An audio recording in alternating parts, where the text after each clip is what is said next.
Bedin komo akwesi adayo dike founder dema hey union government, the union government. Oh, was it consent me now to na sabe na consent when dia na omo mutie no omo crap consent chemi era eja apomo ye nua me jeri se bibia boko adom na ara kwa o. There were a few issues yeri two one na student be ni teacher altercation. I mean, person autonomous sabo teacher, and the teacher was also returning it. And here one issue for prelims and you be doing come up, and then of course the flat is here or most parts of the capital any Kumasi Takrade market circle. The question is why this and why every year you experience this? Yo, me cheti for na me chia Omo majebre ene wapamfo a umchinchim fidi ma enya kwa betra so ne odi mko ene Ghana for di nko em say indiscipline abe the highest order wo Ghana ha and yani ibrimo school for no ye mpani for no mudi anim no they are highly indisciplined wo hwe omadwuma mo ye corruption chrono any chronism sani mani nyina na nkora ne nsua enne obi ti asori a skani nyina wo so woni na yere dia wo bewe billboard obe oda fan na yere da fan enne ni nyina be family property eti the leadership style in this country no ena akowura form ena ne mabuni nyina peke suban bi a ense na mfata na how say wo school na ye ko school nsakura gu achi teacher frɛ wa onsa gu achi ene ye crack whip kura wo school yesi enyai am ye jai ene akwara ye bɔ ne teacher ntimi ntia no ena corporal punishment kura ntimi mfama enti de oman ye di nani ahwɛ no saa de babat mene charisma Christian council ya adwene say schools are hidden to no na na wo mo dia no we are returning to them because abana failing to manage public schools na can they manage the schools well as per because aban capitation aban year school feeding you hand it over to them and what becomes of schools they are enjoying free school feeding of course capitation aban what happens to those schools? Say Jesus na government assisted and you I say collaboration no and in this moral upbringing is man the church will be allowed to inculcate into the youth your school near Sunday school school Sunday wa kono ye beba parade edudian ba hwew what I say and the ethics and the code of conduct na ye de ma ye nkwala no school ho na parents and sending.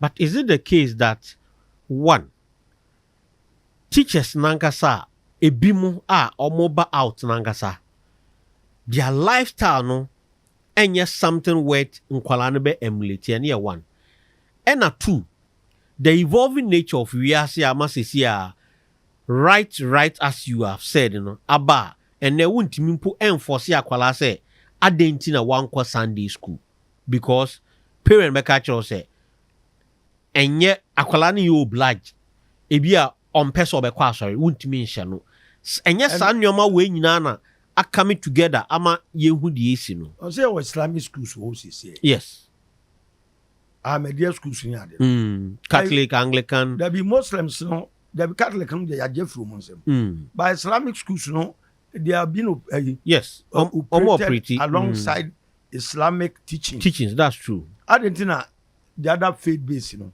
ya jom dey from I was say about and it's a wo say won't mean comply. and your local authorities. Yes. It won't pay religious We know faith-based school no. no local authority. Local authority. I see. Near so. It is no woman run. I get it. I get it. I remember. And the woman say, Oba, a into indoctrination into any of the we are. Now they don't call a local authority. I see. Now, in sure to a big count there. In actual fact, no. But I'm better for say can't enter an account. Just say, you're now for 4, your bush are 4. Major Quenya with some mobia yako. And Saro man I could do. I had to say Pete. Pete, sure bonus, a champion me die. A champion me die. In Sonity and refi. And the perennial rains are a banner flooding. You be near Guso for quite a long time. Nina ye and share the woman. A up bottom approach system. Okay. And the bottom honor supervision be biennial. But maybe a bottom up approach system. And when union government book we a bottom up approach system. And the assembly members and would to me Cratcher president our locality our one. It wanna be say high dress yet. Unkra the map permit. And now no na tentem wo de bia. It is we idea bia be ko etia amanfo na ontwema because ye ma o mutumi a etumi a edimu. Etie ye ba be constitutional reforms no. Ye restructure a local a governance architecture. Na ye ma base ni strong. Okay, how do we strengthen the base? Because look, I agree with you perfectly. Even the assembly member, Fana say, one assembly or various electoral area or various units. Enti ebia eson. But your various units, enti your unit committee strategically area ha ya fabiwa ya tuaba. Enti if even assemblyman no enti minko all the part of the electoral area, the unity committee members in the omu areas or multi report it so that in kasa system no from the bottom up no ebe perfect, but they don't have powers. Enti they don't have power ben ye de bema omo. Power also the mom no say I say omu the form the base governance.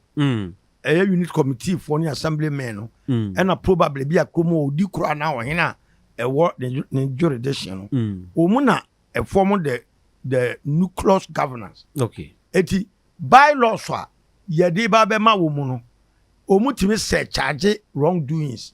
But what you say? At the same time, omu say raise revenue from wrongdoings. But what you say? At the same time, permit issuance. Omu initiative. But what you say? And the Uba be Sudan, you apply through the unit committee to the assembly, and then the assembly will endorse will drawings and will be is in compliance with maybe a person Sudan. Then or satisfied that wajatum at the cost from issue permit. No, what I say? Permit never or copy of the permit. Our monitor say, baby, ye demarcate Timon says Sudan.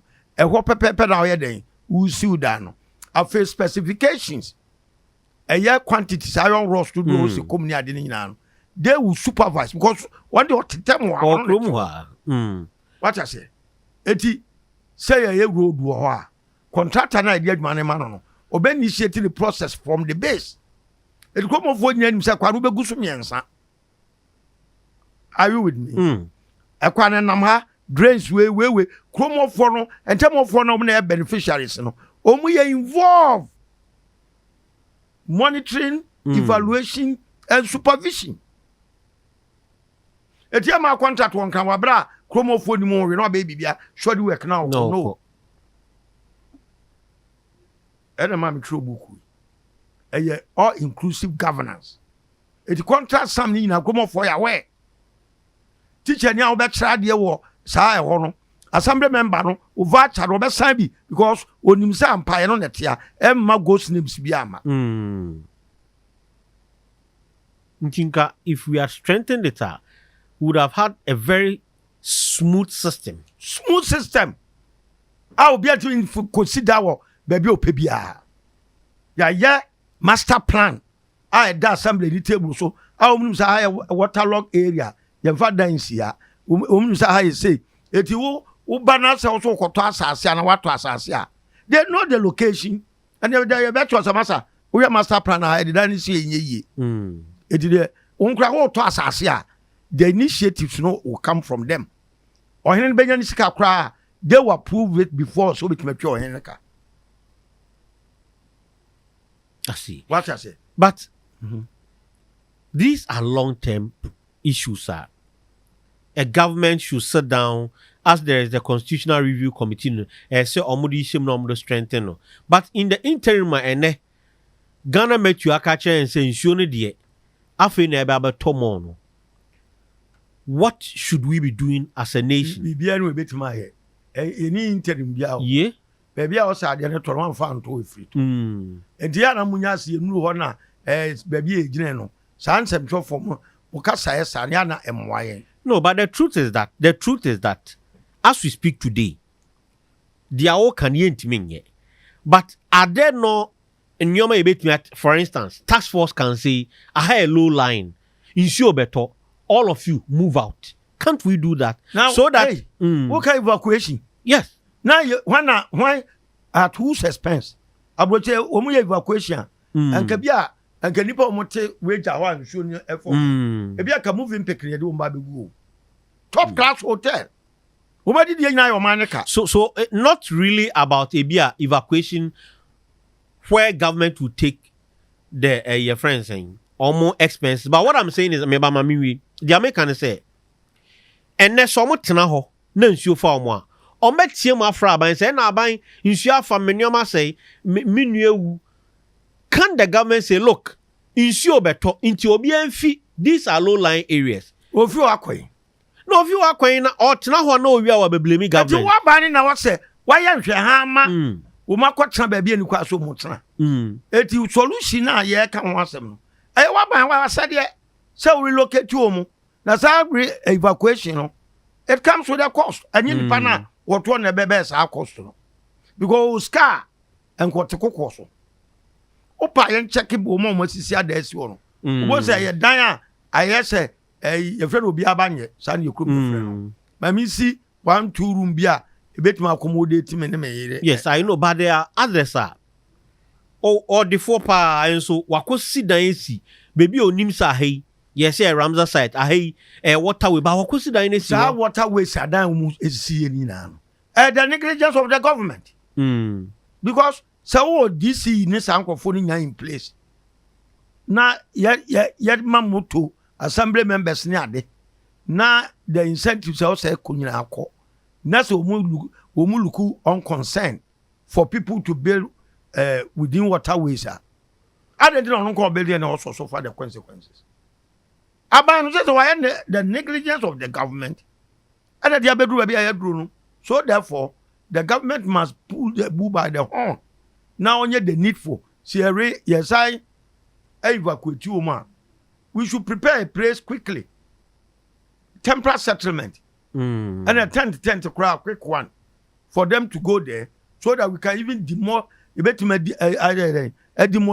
You can say demolition of their those properties. Now probably Sebastian to a fresh starter. Because they tell me free on a lot of them only any that will be a free or quiet. And anyway, over time we will not be fun. I see. So the situation that is why a year cycle car every year beyond year experience. The negligence of successive government and a mass annual. So we need to stamp on our authority and change it now. What I say? A knee-jerk approach decision. I see. But But the long term one is a change the system of governance, the model, the architecture of our governance structure. No? We need to create leadership structure at every level. I will be the chain of command, you know, a form benya kese. What I say? Because they are the last leg of our development. Yeah. So why say we need to me? I see. Why so many resources? Why so many proper administrative machinery? About responding to the immediate cause of the people. Yeah, architecture of governance, no. MYN, our system, gorgeous back type, and it is continuation of colonization. I see. Still on the issue with governance, na you say various driver unions no can say come back strike from yesterday, but there were some talks. The bottom line is that the decongestion na AC so that you make clear street na drivers ninya abotoyem no. Yes, and the market women are also up in arms that if this happens, then ombe lose the livelihood. Offer to do, I mean, everywhere in Accra, choked. Today, almost say almost yes, how key is this exercise? Accra Metro, almost your mobile. How key is it? Before member on flooding, no. Mete president se biam na man tin ye dia. President Mama say ye hear a new city. Yes.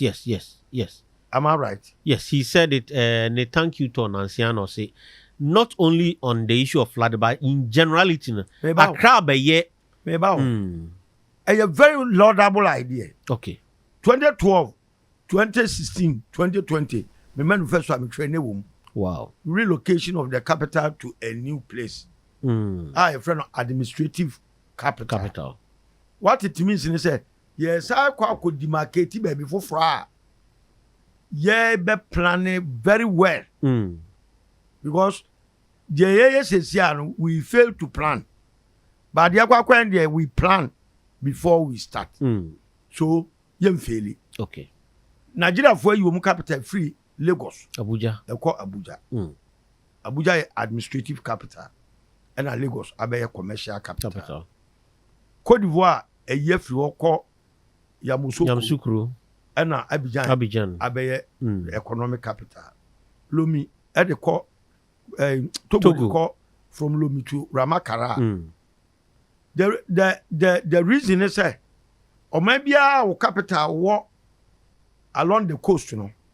So no matter for binya Ntokwa. External aggression.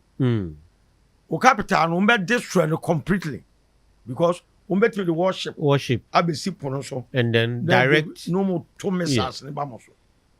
It will be relocated to the inner cities, hinterland, no? So that you bet me as if we are capital. You can't fly because it will be no fly zone. Exactly.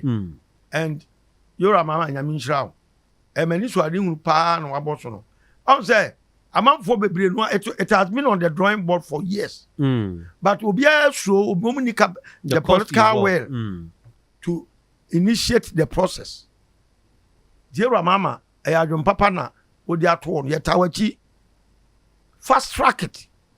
Na Accra say nyina and a part of central region can so nyina no kane na dodo wa no nyina say abeka Accra na ye eastern region. Virtually Accra ni asase pram nyina abeye greater Accra. I think say ye relocate ya. Okay. Ebeboa na push most of the activities no. Akọ the administrative capital no.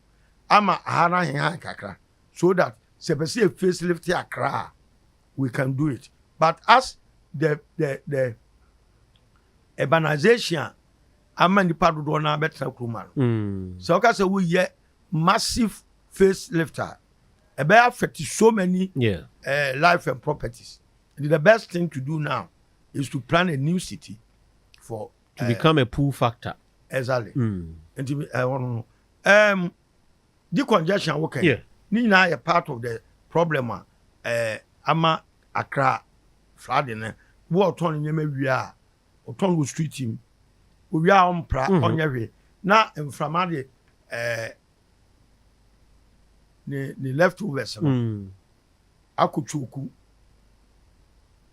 the drains no yeah Accra we storm drain kra sile ano ebefa car to what we need to do is say the congestion here but government should start constructing satellite markets okay na yenye revolving market day sebia kaswa Wednesday ni di kaswa bia yakọ bedi dwakese o kaswa all the people are more nyama mo don combine you know Wednesday ya kaswa Tuesday other days yeah but Wednesday ni the biggest market day for kaswa adanta a Tuesday okay nebia other you friend saying ebia agboglosi or any of them no central in crowd and count okay yes stretching yes stretching it is hard and a dig and ya mo bia makromatonium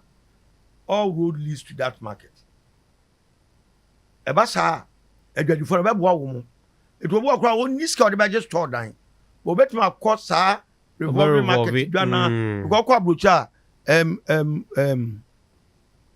street market yetimi block we wall street yeah na ye shedwa Sundays after church yetimi bietum bia okanshi ye maka anko ba bia then na edwadi for nya kwan ton mu yema ibu abon so yeah so bodon komi and also we have congestion zone the business central district no na ka bia na so ba ho oba so twato okay edibia enke free a bit limited the number of cars about certain areas yes em so be ma ba na nyeska yeah ya kwa for so pesca no ya nya ho ade edike bia ka national theatre area wholesale cross so ba wanimu a you pay na ya bi wo bi a circle interchange wo no wo tra ho ba wanimu a you pay na ya bi wo mpona no ho wo cross na ba you pay eti inga okita private obe park obe fire bi a bus no crowd ban no so obe pay and you will limit the number of buses so that ebama movement ya ma trotro phone na be kai no achi okay om dey compulsory ultimate trasa you know line inside only bus and taxis in kwana ya allowed so private car na be twa no twa it is how to na only the highways twam when electronic tolling yeah the bobo wa uko DWEN na akwa ye road renewal of where the roadworthiness na why a deposit e be 200 na ye the connect am phone e do twam be bia ye tolling bia the go so tia na tia free na debit okay na tifrim say as soon as untua unkotwa bi mu a no ma send signal na koma police and o car number ina then police will be calling you say o to eyinasa wa metwa report what you say eti human traffic na about say business central you know these are the two possible solutions if say yeah ebeboa ama kurumada ho because ebinum wo afie nyanom ne so many places omo pa dia tokro mo bre it is a create a huge market wo na ye kono day by day brother ye revolve market days no ukuada ya wa de fiada sa kopem da I think say ebeboa makurumu ahen the congestion zone kan ho ebeboa live on Onua 95.1 FM dwumadie no ye yensampa mene opini akwesi adai odike ene edi nkomo kai se opini ye founder and leader odima union government and ye di nkomo. Now let's go to your next issue. Yenye object Dumsor, is it back? Is Dumsor back? Yes, Dumsor minister Accra admit say challenges are inherited from previous administration among the reliability and the efficiency of power supply and generation are very problematic. But but I think say whatever we are the solve. In my candid opinion, ECG also about running free home. Focus on running inside. Is it there? Limited liability company. Is it there? Because ECG or more different way. Is it the retail end or which part of it? And say almost all of them no. Private ABC the retail. The retail. Because as ugly and a private company. So generative power not. Yes. Other power generation companies. And private. I didn't know why a Tom on there. About the jabonable. I a partisan. About be about what the Nipa got now. No alarm say the previous administration or be quite na right. Empty any Vodafone you may a private.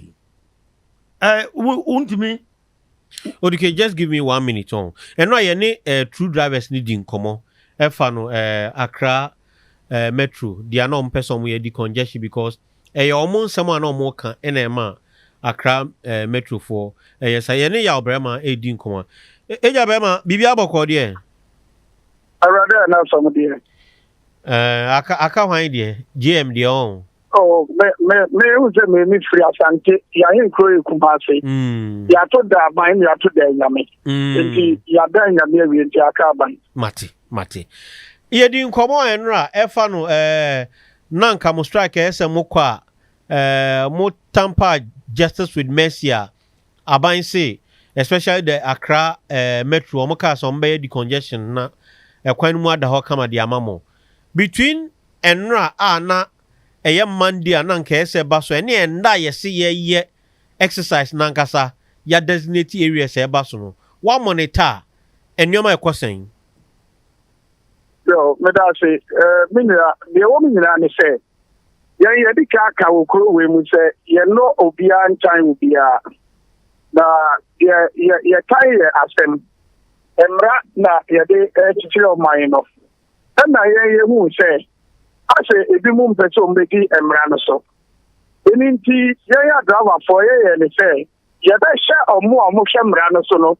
I'm on my team rather for road traffic regulation airline 2118 regulation 117 they say can talk your car query. It is all the car query no man to boot and I say pavement is so bad stop now to then up on before the show.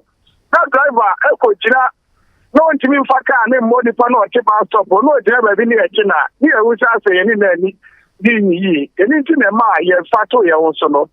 Na nshaka kedi ampo yango pote yeshe nkomodie na se no ni akura de ni mu da se ye wo institution bi wo ha yeshe ne se Ghana Migration Service ni enim se bi wo ha enso na ye wu se yeshe ase mo bo aye no omo nyina sorry a omo ye aduma posi start Friday no na ye akura de yeshe nka Monday nya de esi ye betu enso ye wu se migration after posi ejina mu assembly no say obey ho adwuma no am ye say oni sasaburu nsamu didi amu atere nya tentinti enbra no ye bekọ ye adwuma na ye de ye ni adi omachi se ne ne ye hu se mayo na anka se sikuru mu me ya mo na baso o pampam ye me ya mo a omoti kwa no mu no enye so obi atan obi enkomo aye di ye pese aban atwi no free mu kura na mmom no institution na ye se omo ye omadwuma no omo kwaso aye omaduma na reset Ghana agenda na ye nesu say ye be reset your mind no ya ye ama aye fe ntibedi hie ye kan say anopa ye hu say empanyimfo astatia omo ye bibi asi enti say ekoso saade a na eche say makoma beto muyem ba jo say train to another day bebe to echa ya de say omo be yi omo edi free kwan no sene embra no etie no enti se omo yi omo free mu enne na china omo san ba ye ba say kai mpanyimfo say ya nka se 4 days 1 days bi no omo yan kire na mumra mra omo yi omo free kwan no omo yi omo free owie na driver ni no eto gina bus stop when you know no could never be empata. Me almost just driver Nino for me, I mean man. Then mom said, oh my Pamu, na driver Nino, I think I'm Faka more because what you mean, yes, no could never be not supposed to cast watching. And no, ye be a chaser, and Rano after a chibi a jabi. And Timran, the person, and yet do my war, my nomina, you know, you say, oh, my name is Chino, Yadimbra and the Chitri. And I really does say, Yamra and Kiamubi, Sabi, why we are near Yanni packet here. Young Swan, Yanubi, you and Tika Woody, Sayamra, thank you, and Tramanum, my you. It is to be a movie, and I just say, yes, Shembran Mukinano, now you're free and cry, you may. You have got anti-man.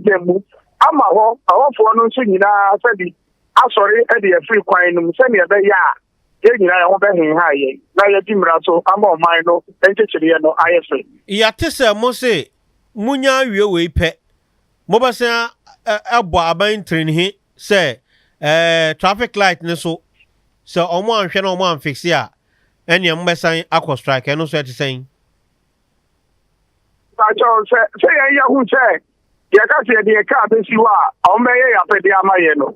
And the idea, dear Fatasa, a poor Mapaso Jojo, Ecosono, give it to Sana Mono, then dear Canisano, Ukia Caniaka, over him, Naya street light. I was Utika Ukia, and I won't check it. Oh, I was so many traffic light, I was so, and the idea with Tia Walker. No, young quarter on so, mammy.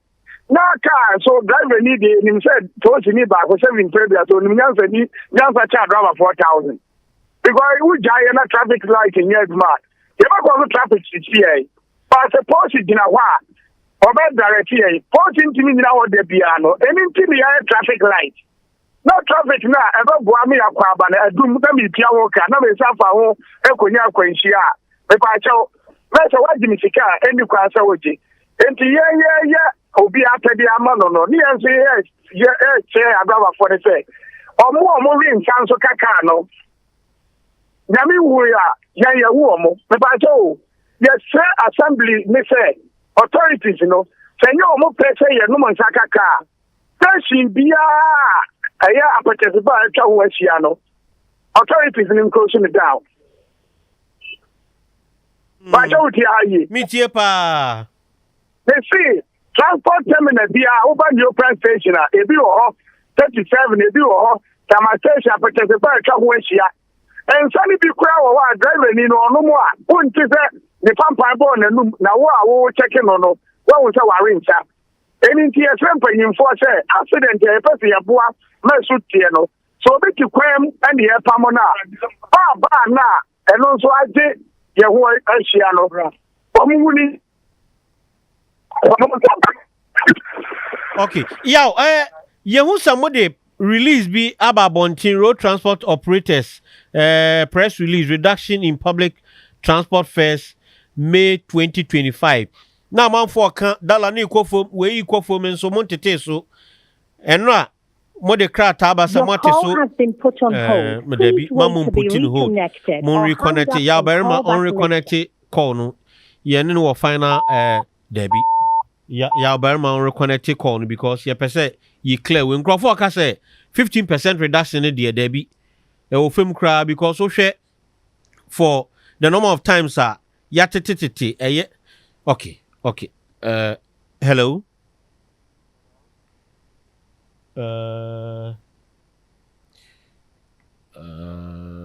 okay well odike now who din come to asuma me ya berma me pese me ni be wi crans ya to asubat okay wa babak hello ya berma hello ya hello aha na me ka say mo the press release bi aba bonten mo say finally mo tete fair no so e be take effect I think 24th of May 2025 this Saturday na amount for say in fact 50% in the so but I don't know about this but you know more can again now you more no because say enka yen mi amwa omoto and adie no Amunya ya dum no monte so be check spare part for no. Pacho, mubu jo mo man ka say am na ni timo ade pa $1 no. Akosoro. Remom, amugo pa ni ma ba e enyan sign. Enti ko prince be cha me ye mo mre pa jo nya sa no mo ka no. No aso ye ni ebi mu di nkoma. Amonso akeke transport be check spare part board to a. Sanka ababa be ka ye de no ho.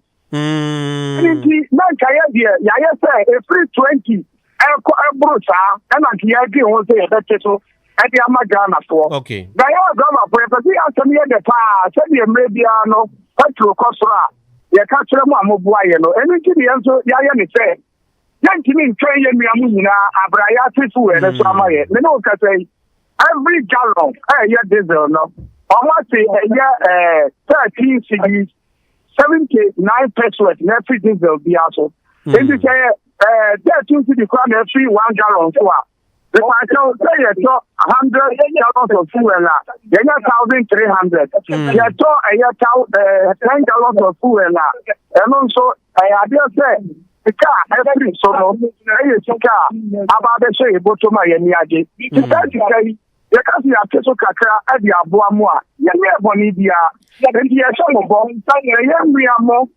we are more a ton spare parts no or more so catch me you about one thing as I be spare parts so dia no e dia free so and for now me dia ye gina petrol no pay e dia so ti ayi ye gina petrol no pay e dia so and ya dey pay Rolly said, other component dia enka ho. And the Ghana boy said, the Ghana boy, and war, a year reduction in the other case, Mumia Mua, me and 2 years, I got on 4 so no amount 50 so, not drama for, yeah, only high, and young so so my near Gano, young high.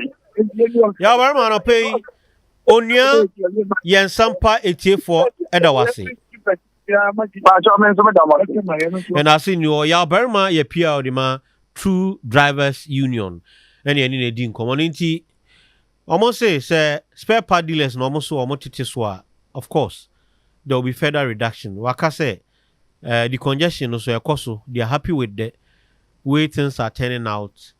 And I was saying she to say, hey, your top repair ye tia a street light, traffic light in your mind to we are. Another strike ebebasu. Anyway. Okay. Enye easy. Good. And I'm my union no. As a priority ba kwa ebu. You can't boom. So they have the numbers to fight for. Yes, sir. Almost holding Crawford to ransom. And I'm saying no. Once they have the numbers, they can fight all the else in society. Not only transport a Accra. Adebi akwaso enye biano. Now, Sadawa for Nakasi and Yeduma. If you want to move to a mine, crowd say what Mamu and Yefe.